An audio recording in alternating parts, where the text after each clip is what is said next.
आइए खबर शामिल करते हैं बिहाड़ी से। खुशबू और मोहब्बत की शायरा परवीन शाकर मरहूम का आज 66वां यौम पैदाइश मनाया जाएगा। मजीद तफसीलात के लिए जानते हैं मियां मोहम्मद राशिद एडवोकेट की इस रिपोर्ट में। जी मियां राशिद साहब, तफसीलात से आगाह कीजिएगा। जी, मोहब्बत और खुशबू की शायरा परवीन शाकर अगर हयात होती तो आज अपना 66वां यौम पैदाइश मना रही होती।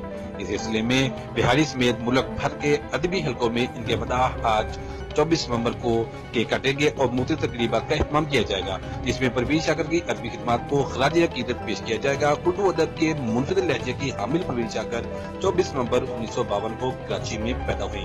परवीन शाकर को उर्दू अदब की मुनफिद लहजे की शायरा होने की वजह से बहुत कम अरसे में अंदरूनी और बैरून मुल्क बेपनाह शोहरत हासिल होगी। इन्हें प्राइड ऑफ परफॉर्मेंस और अदबी अवार्ड से भी नवाजा जा चुका है। वो बतौर उस्ताद दर्स व तदरीस के शौक़ से भी वाबस्ता रही हैं। परवीन शाकर की शायरी उर्दू अदब में एक ताज़ा हवा का झोंका था। इनकी मुनफरिद शायरी का मौजू औरत और मोहब्बत है। इनके मजमूआ कलाम में खुशबू, सदबर, कलामी इनकार और माइतबार काबिल जिक्र है। अदब की दुनिया में परवीन शाकर अहमद नदीम कासमी मरहूम को अपना उस्ताद मानती थी। परवीन शाकर ने इस्लामाबाद की